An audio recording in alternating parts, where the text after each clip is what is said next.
صلي على رسوله الكريم أما بعد. Alhamdulillah, the great blessing of Allah subhanahu wa ta'ala, who has granted us the ability to come into a gathering where His remembrance is taking place. Once Nabi sallallahu alayhi wa sallam came into Masjid Nabi and he said to the Sahaba to the nearest effect that when you pass by the Goddess of Paradise, graze to your heart's content. So the Sahaba, being the Sahaba, they inquired from Rasulullah sallallahu alaihi wasallam that what do you mean by the Goddess of Paradise, and what do you mean by graze by your heart's content, to your heart's content? So Nabi sallallahu alaihi wasallam replied to this effect that the Goddess of Paradise are those places where the remembrance of Allah subhanahu wa ta'ala is taking place. And to graze to your heart's content meaning that make the most of them gatherings, that take the most benefit from them gatherings. And to respected mothers and sisters, Rasulullah sallallahu alaihi wasallam, after he was given Nabuwwat, he made such an effort on the hearts of the Sahaba radhiyallahu anhum that he took out the belief of the 360 idols which were in and around the Kaaba and put the belief of the oneness of Allah subhanahu wa ta'ala into the hearts of the Sahaba. Whereas before Islam came into the lives of the Sahaba radhiyallahu anhum, the Sahaba radhiyallahu anhum were such people who would go to a certain idol and ask of a certain need. And all the 360 idols which were in and around the Kaaba, they all signified a different need. Whatever need they had, whether it was a difficulty, whether it was a financial difficulty, whatever it was, they would go to these particular idols and they would ask from them. And Nabi sallallahu alayhi wasallam, he came as a Nabi, he came as Rahmatul lil Alameen, and he taught the Sahaba radhiyallahu anhum, and he made effort on the hearts of the Sahaba radhiyallahu anhum, that all these 360 idols, they came out of the hearts of the Sahaba, and the oneness of Allah subhanahu wa ta'ala came into the hearts of the Sahaba. That is why we see how the Sahaba radhiyallahu anhum, when they needed the help of Allah subhanahu wa ta'ala, they were ready. Wherever they were, however they were, whenever they were ready to ask from Allah subhanahu wa ta'ala. In the initial days, the Sahaba radhiyallahu anhum, they would go to Nabi sallallahu alayhi wasallam and they would ask Nabi sallallahu alayhi wasallam to ask from Allah subhanahu wa ta'ala to fulfill a particular need. That any need they had, they knew that Nabi sallallahu alayhi wasallam had a direct connection with Allah subhanahu wa ta'ala. So they would go to Nabi sallallahu alayhi wasallam and they would say, that ask Allah subhanahu wa ta'ala for such and such a thing, and ask Allah subhanahu wa ta'ala for such and such a thing. But when the initial days of Islam came, the Sahaba whom they were going through untold sacrifices, untold amount of torment. They were going through such sacrifices which, when you read about it, we think that how did they manage to get through this particular sacrifice? So Nabi sallallahu alaihi wasallam himself was going through the sacrifices as well. Himself was getting physically tormented, mentally tormented, psychologically tormented, and he was getting tormented left, right and center, 24/7. And the Sahaba whom they were also going through the sacrifices as well. And Nabi sallallahu alaihi wasallam, when he's seeing this, he's going past a group of Sahaba, he's going through past the family of Yasir radhiyallahu anhu, and he's telling them to have sabr, because the days of victory and the days of futuhat are nearby.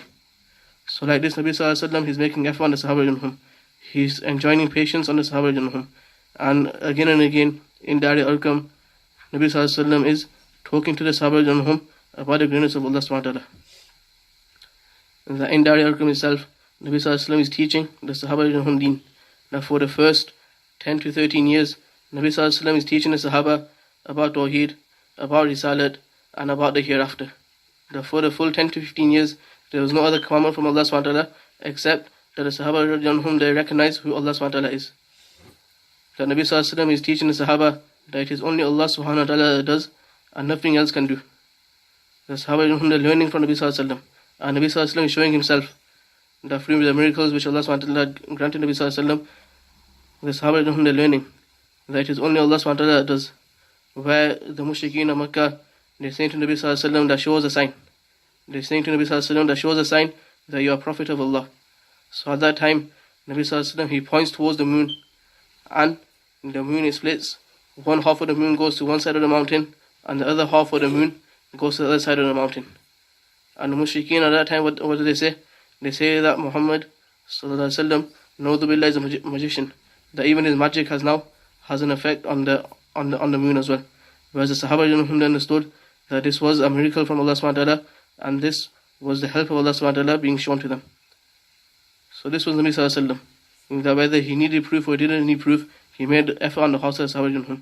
How Nabi Sallallahu Alaihi Wasallam, at one time Abu Jahl comes to Nabi Sallallahu Alaihi Wasallam and he says that, "O Muhammad Sallallahu Alaihi Wasallam, what do I have in my hands?" So Nabi Sallallahu Alaihi Wasallam, he turns around and says to him that, "Why don't you ask the things which are in your hand to tell you who I am?" So Abu Jahl opens his hand, and the stones which are in his hand, they start saying, "La ilaha illallah Muhammad Rasulullah." So like this, Abu Jahl, he throws the stones out of his hand and he starts saying that Nabi Sallallahu Alaihi Wasallam has also done his magic on his stones as well. So like this, Nabi Sallallahu Alaihi Wasallam again and again, he's showing the power of Allah subhanahu wa ta'ala, he's showing the qudrat of Allah subhanahu wa ta'ala, where the mushrikeen of Makkah are not understanding. Where the Sahaba understood straight away. Those Sahaba which brought Iman on Nabi Sallallahu Alaihi Wasallam, they understood straight away. They understood what Iman was, they understood who Allah subhanahu wa ta'ala was, and they understood what their purpose was as well. That we hear about how Hazrat Abu Dharr Janhu, he comes into Islam. Where Abu Dharr Janhu, he was from the Ghifar clan, which was on the way to Syria, which was a trade route for the people of Makkah at that time. So Abu Dharr Janhu, because he heard about Nabi Sallallahu Alaihi Wasallam, he wanted to see Nabi Sallallahu Alaihi Wasallam for himself, and he wanted to see whether it was the truth what he was preaching. So Abu Dharr Janhu, he comes to Makkah Mukarramah, and he goes straight to the Masjid al-Haram, and he goes and sits there. But due to the atmosphere and the environment which was prevalent, that everything was against Nabi Sallallahu Alaihi Wasallam, he did not inquire from anyone as to who Nabi Sallallahu Alaihi Wasallam was or what the mission of Nabi Sallallahu Alaihi Wasallam was, and he sat there all day. In the meantime, Hazrat Ali Janhu, he recognized that a stranger has come from outside, and because it was a custom and it was something prevalent within the Arabs, the hospitality, Hazrat Ali Janhu took Abu Dharr Janhu to his home. And on the first day, he didn't ask him any questions. He thought, okay, whatever he has come for, he hasn't managed to complete his task, so he stayed the night there. Second day, Abu Dharr Janhu goes to the Masjid al-Haram again. Again, he sits there all day, looking out for Nabi Sallallahu Alaihi Wasallam, but doesn't find him. And Ali Janhu again, at night time, he sees Abu Dharr Janhu, takes him home, doesn't ask any questions. On the third night, Ali Janhu then asks Hazrat Abu Dharr Janhu that it seems like I've been seeing you for the last 3 days, and you haven't managed to complete your task. Is there any way that I can help you? So Abu Dharr Janhu, he tells Hazrat Ali Janhu to swear on oath that whatever question I'm going to ask you, you will tell me the truth. So Ali Janhu, he swears on oath and he says that whatever question you ask me, I will give you the true answer. So Hazrat Abu Dharr Janhu, he asks and he inquires about Nabi Sallallahu Alaihi Wasallam. That is he really the true messenger of Allah subhanahu wa ta'ala, and is he really the final messenger of Allah subhanahu wa ta'ala, and does he really get the revelation from Allah subhanahu wa ta'ala? So Hazrat Ali Janhu, he straight away tells Abu Dharr Janhu about Nabi Sallallahu Alaihi Wasallam, that he is the true messenger of Allah, and he does get the revelation from Allah subhanahu wa ta'ala. And then Abu Dharr Janhu says that he wants to go and see Nabi Sallallahu Alaihi Wasallam himself. So Abu Dharr tells him, Hazrat Ali Janhu tells Hazrat Abu Dharr that tomorrow morning we will make our way to the place where Nabi Sallallahu Alaihi Wasallam is staying. And if on the way I feel that there's someone that could cause harm to us, or I feel that there could be trouble on the way, I will move to one side and pretend to relieve myself, or I will fix my shoes. So like this, they make their way to Nabi Sallallahu Alaihi Wasallam. Nabi Sallallahu Alaihi Wasallam gives dawah to Hazrat Abu Dharr Janhu, and Abu Dharr Janhu, he accepts Iman. Now because Nabi Sallallahu Alaihi Wasallam, he knew what the atmosphere was like in Makkah Mukarramah, and he didn't want any harm to come to Hazrat Abu Dharr Janhu, he advises Hazrat Abu Dharr Janhu to go back to the Ghifar clan and to stay there until the news reaches that Nabi Sallallahu Alaihi Wasallam has triumphed and that Islam has spread throughout the land of Hijaz. So Abu Dharr Janhu, even though this was advice from Nabi Sallallahu Alaihi Wasallam, and because he had the flame of Iman, the spark of Iman entered into his heart, and he understood his responsibility straight away. He understood that this kalima is the truth and this deen is the truth. What does he do? Because Nabi Sallallahu Alaihi Wasallam had only advised him and didn't command him, he goes into Masjid al-Haram and he prays Ashhadu an la ilaha illallah wa ashhadu anna Muhammadur Rasulullah at the top of his voice. No sooner he does this, the mushrikeen of Makkah that were there at the time, they beat him to such an extent that his life is in danger. Hazrat Abbas who hadn't shown that he was a Muslim at the time, he jumps on top of Hazrat Abu Dharr to save him, and he advises the people that you know who this is. This is a man from the Ghifar clan. If he is killed today, then our trade to Syria will become difficult. So this made sense to the people and they moved away. Second day, Hazrat Abu Dharr he does the same thing. he goes into the masjid, and at the top of his voice he says, Ashhadu an la ilaha illallah wa ashhadu anna Muhammadur Rasulullah, for a second time. And the second time again, the mushrikeen of Makkah, they start beating him to such an extent that his life is in danger. Again the second day, Hazrat Abbas who he comes and he saves him. So like this, Sahaba who once they had Iman, they understood what the responsibility was. They understood what Iman was, and they understood that this was not only a benefit for themselves, but it was a benefit for each and every person that was around them, and it was a benefit for each and every person to come until the day of judgment. So you can imagine this was only the starting. Now when Nabi Sallallahu Alaihi Wasallam had made the effort on the hearts of the Sahaba, how the Sahaba became.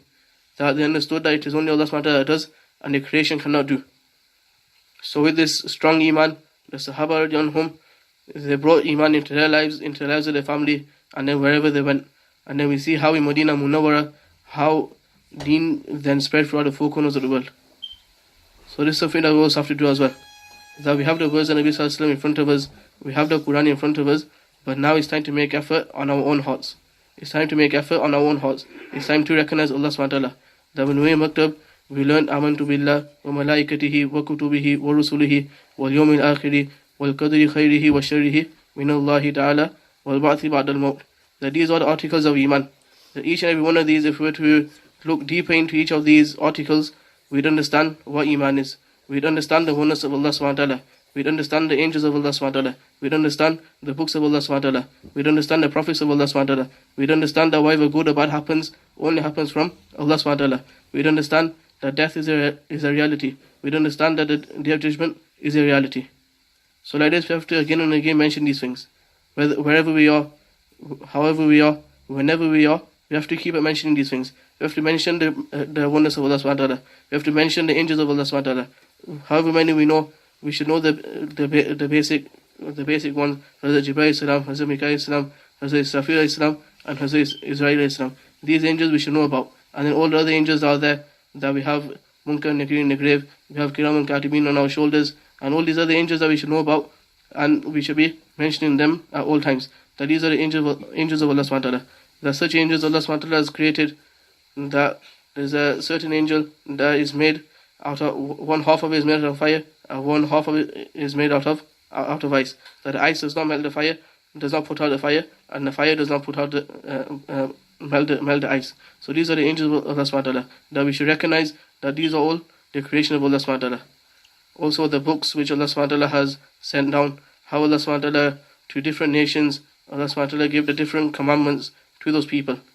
And those people who accepted the message of their prophets, they became successful in this world and in hereafter. And those people who didn't accept the message of the prophets, they became successful in this world and in hereafter. And this is something that we have to all look towards. That why is our success in this world and in hereafter? Our success lies in following the commandments of Allah subhanahu wa ta'ala in the way shown to us by Nabi sallallahu alaihi wasallam. Anything done in the way of Nabi sallallahu alaihi wasallam, in this is success. Anything done in the way of Nabi sallallahu alaihi wasallam, in this there is success.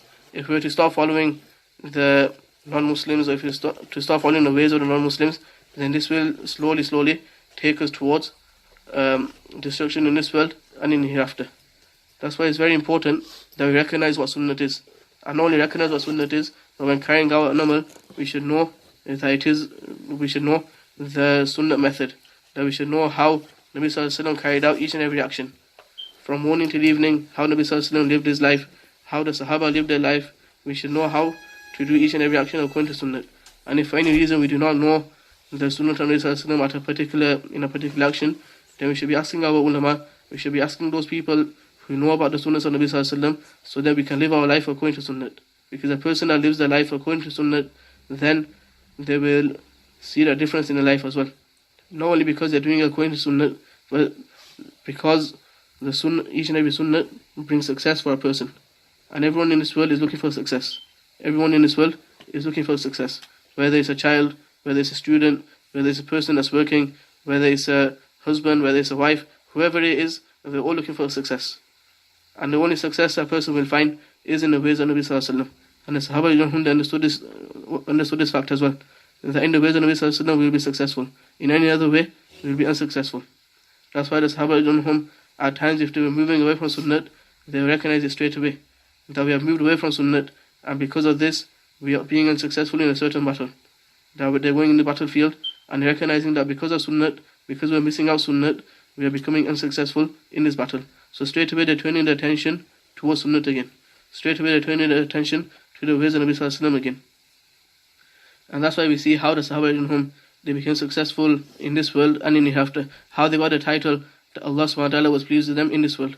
In this world they got a title that Allah subhanahu wa ta'ala was pleased with them, and they were pleased with Allah subhanahu wa ta'ala. Then in the Quran we read, radiyallahu anhum wa radu an, that Allah subhanahu wa ta'ala was pleased with them and they were pleased with Allah. And this all happened because they lived a life according to the commandments of Allah and the ways of Nabi Sallallahu Alaihi Wasallam. And one of the biggest commandments of Allah after Iman is Salah. After Iman, the biggest commandment is Salah. The Salah was the first thing that came down after Iman. After they accepted Iman, the first thing that came down was Salah. The Nabi Sallallahu Alaihi Wasallam himself was called to the heavens in the journey of Mi'raj, and Allah subhanahu wa ta'ala gave this gift to Nabi Sallallahu Alaihi Wasallam and to the Ummah of Nabi Sallallahu Alaihi Wasallam. All the other commandments that came down, they all came down through revelation. The commandment of Zakat, the commandment of Hajj, the commandment of fasting, they all came down through revelation. Whereas for Salah, Nabi Sallallahu Alaihi Wasallam himself is called Nabi Sallallahu Alaihi Wasallam himself was called by Allah subhanahu wa ta'ala to take this commandment not only for himself but for the whole ummah. Now when the commandment of Salah came, the Sahaba radiallahu, when they heard that the initial commandment was 50 Salah, to pray 50 Salah a day, this was the initial commandment. And when the Sahaba radiallahu, they heard this, because the Iman was so strong, they were ready to pray the full 50.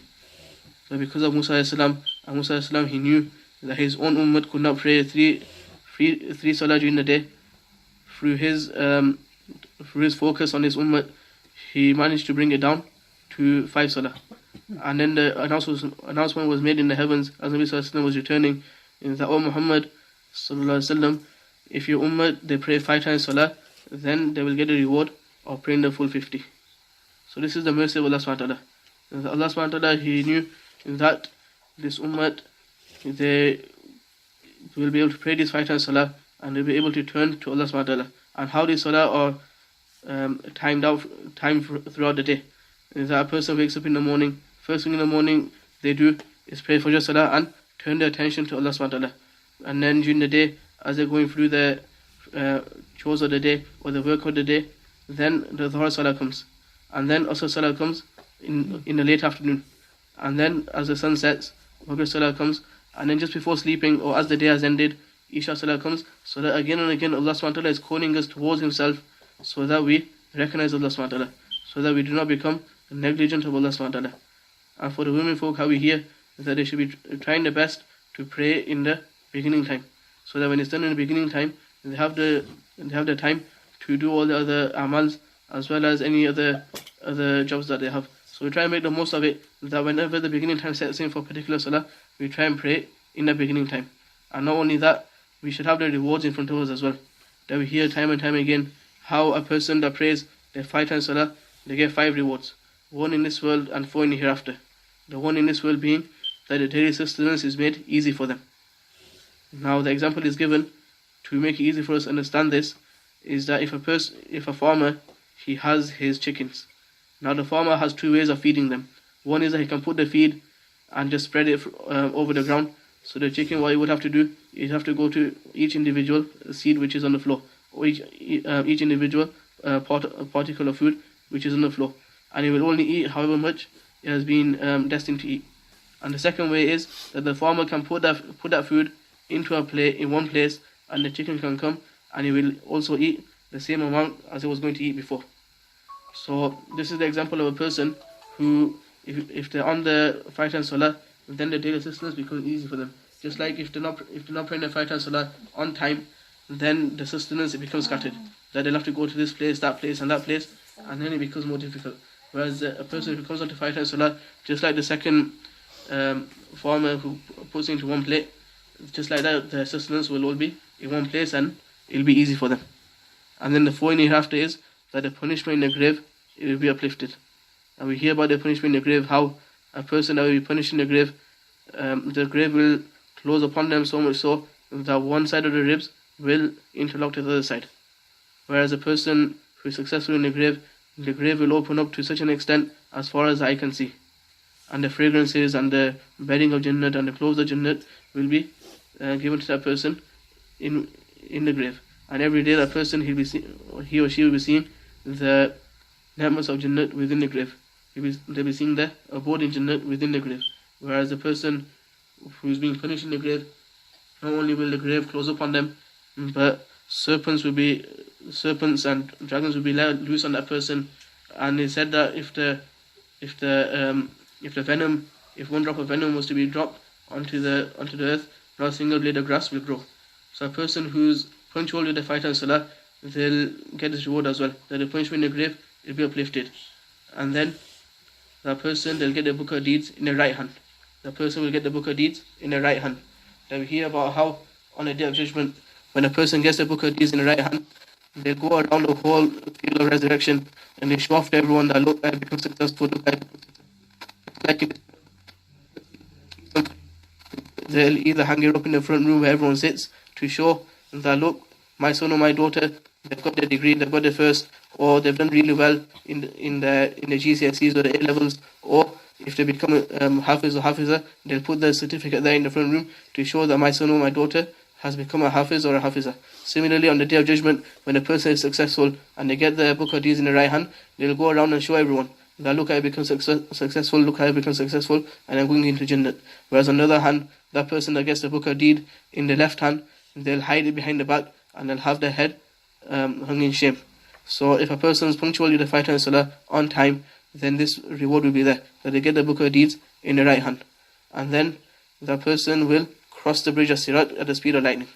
They will hear about the bridge of Sirat, how it will be 1500 years journey, 500 years up, 500 years across, and 500 years down. And this bridge will be over the fire of Jahannam, and it will be as thin as a hair, as sharp as a sword, and the light which a person will get will be the light of Iman. That depending on how strong the Iman is, that is how strong the light will be.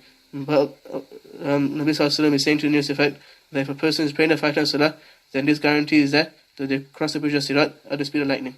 And the final reward that person gets is that he will enter Jannat without reckoning. That we hear that if a person was to have to render account, then that person is most likely to become successful. Whereas if the person goes and doesn't get accounted for, because we know ourselves how sinful we are, and we know that we don't have any amal which we can show to Allah subhanahu wa ta'ala that, Ya Allah, this was only done for your sake, and there was no ghafla within that amal. So that person is getting that guarantee as well, that they enter Jannah without reckoning. So these are the rewards a person can get for praying 5 times Salah on time. So this should be something which should be motivating us. Now, it should be motivating us, and we should be making the intention from now that if we missed any Salah in our lifetime, that we'll try and rectify it and try and get them Salah sorted. And from today onwards, we will not miss a single Salah, and we'll pray on time in the beginning time. As well as this, we need to try and make the most of those environments where the rewards of certain actions are being read out. That in these particular gatherings, whether it's a gathering of Ta'aleem, whether it's a gathering where our ulama are calling us to the masjid so they can benefit us in a certain talk, we should try and make the most of these gatherings. That in these gatherings we will see how our iman starts to get a boost. That once a person's iman is boosted, then to do amal, it becomes easy for that person. When a person's iman is on a low, then to do amal is also difficult. And we see this within our own lives, that when we have listened to a talk, or when we have listened to the rewards of a certain action, then for us to do the action, it becomes easy for us. That we hear the reward of praying salah, for us to then pray our salah according to the way that it should be prayed, it becomes easy for us. We hear the reward of praying one subhanallah, that person gets a tree in Jannat, a person gets near to Allah subhanahu wa ta'ala, a person gets a reward greater than the Mount Uhud, then it becomes easy for that person to continuously pray that subhanallah. A person hears a reward of another action, then to do the action becomes easy for that person. So like this, we have to continuously go into the environment where the talks of the rewards and the fazail of certain actions are being talked about, whether that's with our local ulama, whether that's the weekly ta'aleem, whether that's the ta'aleem in the home. So like this, our iman will be on a continuous boost, so that daily we'll be getting that boost of iman. So daily we'll be hearing the words of Allah and Rasul sallallahu alaihi wasallam, because these talks that happen in the masjid, they only happen every now and then. The weekly ta'aleem happens once a week, whereas the home ta'aleem can happen every day at any time.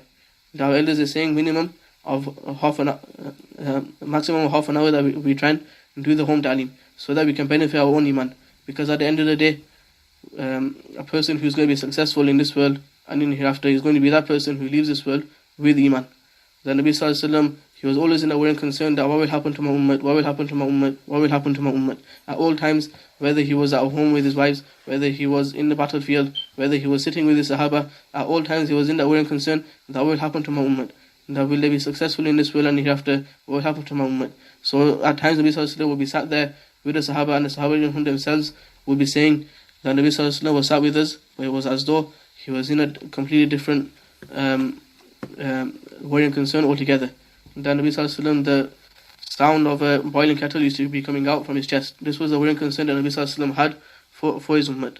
That how can this ummah be saved from the fire of Jahannam and enter into Jannat? So this is the things which we need to try and bring into our life as well. That through the amal of ta'aleem, we need to try and bring the awareness of Allah subhanahu wa ta'ala into our life. That once the awareness of Allah subhanahu wa ta'ala comes into our life, then to do all of the actions will also become easy for us. And our Quran tilawah should be there every day. A day should not go by where we do not recite the Quran. A day should not go by where we do not recite the Quran. And if we're so busy, and especially in this day and age, where everyone is saying that they're busy, whoever it is, wherever the person is, they're always saying that they're busy. We ourselves, we are busy as well. Myself, I would say as well, that I'm busy as well. But even then, we should be able to make time for the Quran.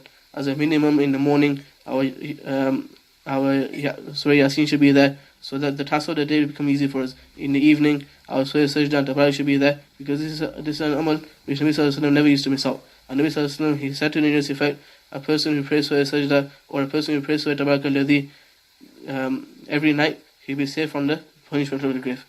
And then we should also be punctual with our Surah Waqiyah as well, that we hear that this is Surah Ghina, and a person who recites Surah Waqiyah every night, then poverty will not come onto that person. First Abdullah bin Mas'ud, whilst he's passing away, people are saying that we will now tend to the needs of your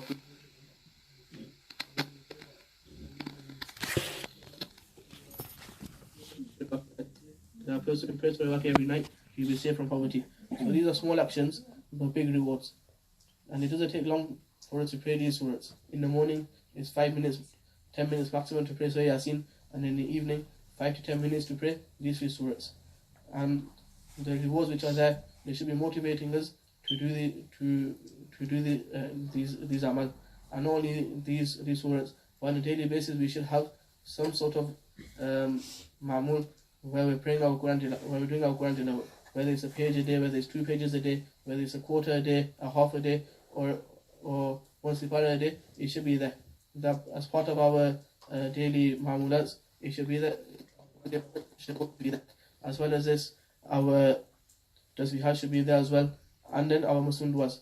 That whatever action that we're doing, whether it's eating, relieving ourselves, whatever action that we're doing, coming into the home, leaving the home, we should know what the Muslim dua is for that particular action. We should know how Nabi Sallallahu Alaihi Wasallam used to do these actions. We should know how Nabi Sallallahu Alaihi Wasallam used to eat. We should know how Nabi Sallallahu Alaihi Wasallam used to sleep. We should know how Nabi Sallallahu Alaihi Wasallam, he used to enter the house, how Nabi Sallallahu Alaihi Wasallam used to leave the house, how Nabi Sallallahu Alaihi Wasallam was when he was outside the house, how Nabi Sallallahu Alaihi Wasallam was when he was within the house. So all these sunnahs of Nabi Sallallahu Alaihi Wasallam and the du'as that Nabi Sallallahu Alaihi Wasallam used to pray, we should know what they are. So that way, we will get that love for Nabi Sallallahu Alaihi Wasallam within our house as well. And also being Thursday night, one other thing that we should try and increase on, not only on a Thursday night or a Friday, but also on a daily basis, we should try and increase in our Durood Sharif as well. That this will create a link with Nabi Sallallahu Alaihi Wasallam. This will create that love for Nabi Sallallahu Alaihi Wasallam as well. How the Sahaba radiallahu anhum, when Nabi Sallallahu Alaihi Wasallam was amongst them, they asked Nabi Sallallahu Alaihi Wasallam, the O Nabi of Allah, whilst you are alive, we can come and see you, and we can come and give our salam to you whenever we want. After you pass away, how will we do this? So Nabi Sallallahu Alaihi Wasallam is telling the Sahaba radiallahu anhum, and he's telling the Ummah to come until the day of judgment.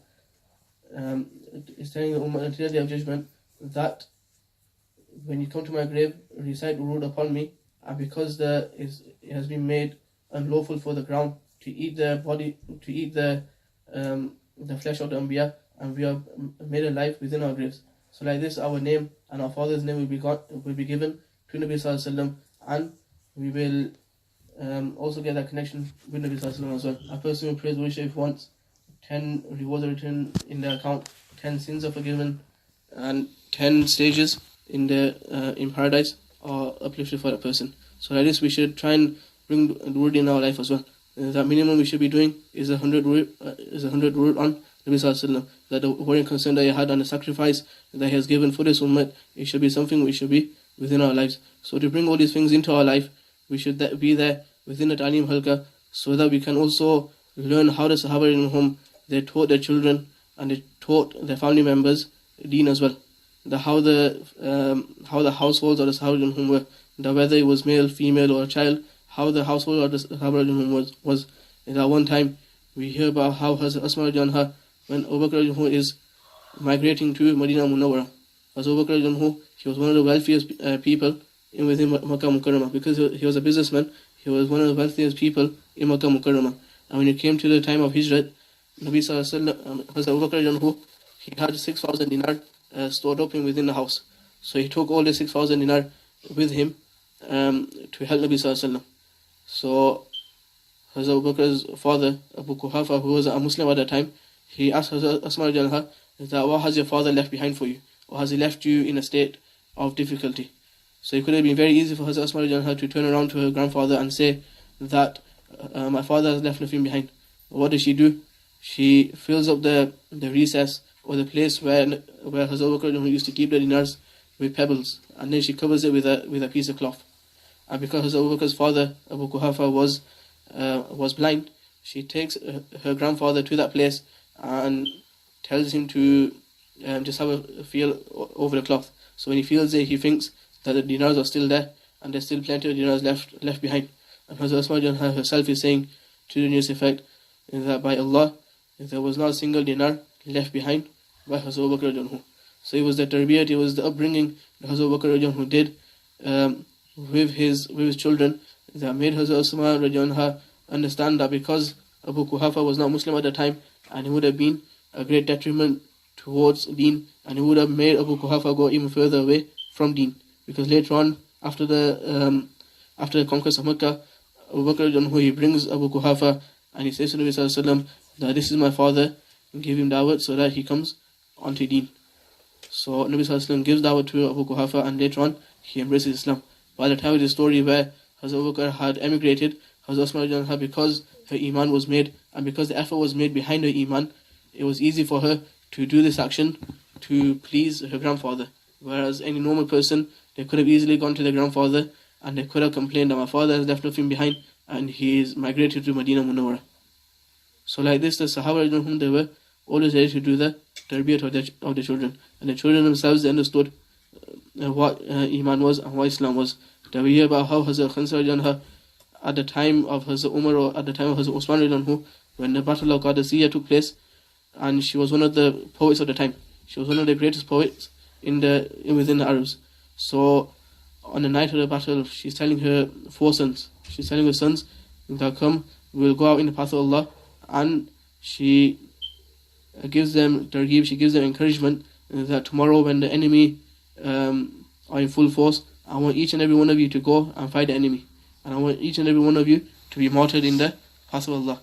So like this, the children, they one by one, they're going into the battlefield and they're reciting the poetry which Hazrat Khansa had said the night before, and each and every one of them, they're going and getting martyred one by one. And when the news reaches Hazrat Khansa, she rejoices and says that my children, they have become successful. My children, they have been martyred in the path of Allah. So this is how the Sahaba and the Sahabiyat, they did the tarbiyat of their children to such an extent that they made them understand that the true success in this world and in hereafter was not in the materialistic things of this world, but the true success was in leaving this world with iman. So this is something that we have to understand as well, and this is something that we have to make effort behind as well. That person makes effort behind all the things of the world, the value of them things have come into that person's life. Person has made effort behind the car, the value of the car has come into their life. Person has made effort behind the business, and the value of that business has come into their life. But one thing that we haven't made effort behind is the effort behind our iman. So the value of our iman has not come into our lives. So again and again we need to talk about the goodness of Allah subhanahu wa ta'ala so that our iman gets boosted. Again and again we need to talk about the sunnahs of Nabi sallallahu alaihi wasallam so that the love for Nabi Sallallahu Alaihi Wasallam sunnats and the practice of Nabi Sallallahu Alaihi Wasallam come into our lives. So like this, when the time of death comes, it will be easy for us to leave this world with Iman. And this is where the true success is. This is where the true success is. So for this, alhamdulillah, in Jamaats they come and go. In Jamaats they come and go. Whether it's a men's Jamaat or Masra Jamaat. And the whole purpose of these Jamaats coming and going is how can 100% deen come into our lives? How can 100% deen come into the lives of the locality that we visit? And how can 100% deen come into each and every person to come into the lives of each and every person to come until the day of judgment?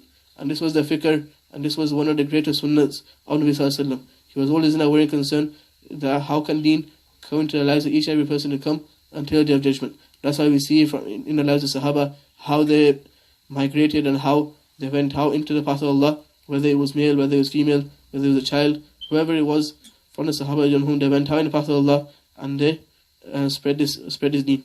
Then we hear about how the Sahaba they came onto the shores of Europe. The Sahaba whom they went to places like China, to places like Africa and the southern areas of Europe into Asia, and how the Sahaba whom they didn't know the language of these places, but they understood that deen has to reach these places.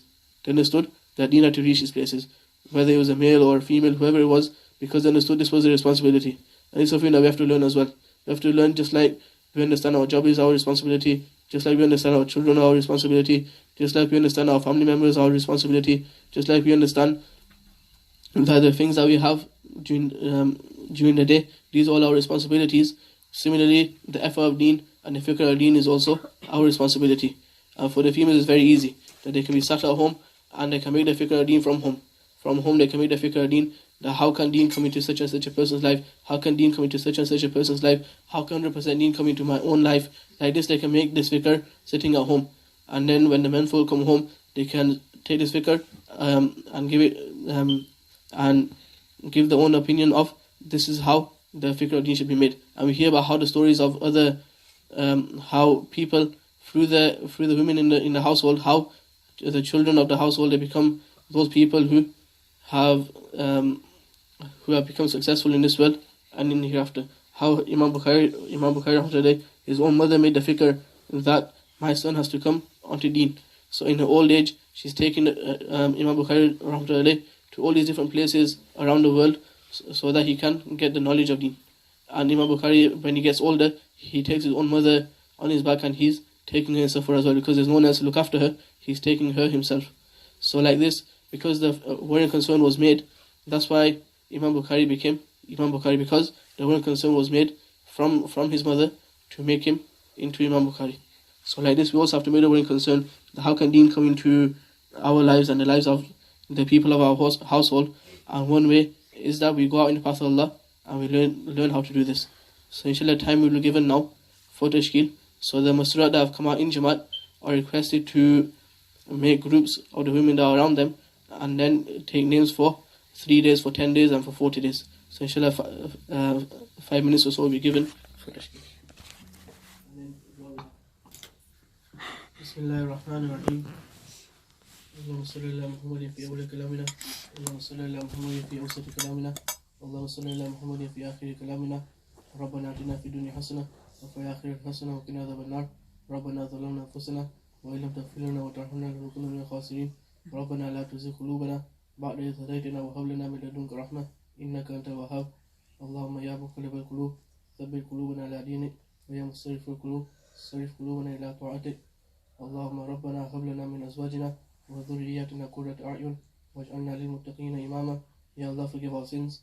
Ya Allah, forgive our major sins. Ya Allah, forgive our major sins. Ya Allah, forgive our minor sins. Ya Allah, forgive the sins that we know of. Ya Allah, forgive the sins that we've forgotten about. Ya Allah, forgive the sins of the day. Ya Allah, forgive the sins of the night. Ya Allah, forgive the sins that we did knowingly. Ya Allah, forgive the sins that we did unknowingly. Ya Allah, forgive all our sins. Ya Allah, forgive all our sins. Ya Allah, forgive all our sins. Ya Allah, grant us hidayat. Ya Allah, make us a means of hidayat. Ya Allah, make us a means of hidayat for ourselves. Ya Allah, make us a means of hidayah for this locality. Ya Allah, make us a means of hidayah for this country. Ya Allah, make us a means of hidayah for each and every person to come into the day of judgment. Ya Allah, make it easy for us to go in the path of Allah. Ya Allah, make it easy for us to become the people of Iman. Ya Allah, make it easy for us to become people of Sunnah. Ya Allah, make it easy for the Sunnah of Nabi Sallallahu Alaihi Wasallam to come into our lives. Ya Allah, make it easy for us to live our life according to Sunnah. Ya Allah, make it easy for us to live our life according to the commandments of Allah in the ways of Nabi Sallallahu Alaihi Wasallam. May Allah make it easy for us to pray our Fajr and Salah on time. May Allah make it easy for us to be in the company of those pious people, the ulama. May Allah make it easy for us to keep in remembrance throughout our 24-hour life. May Allah make it easy for us to become those people who have the correct akhlaq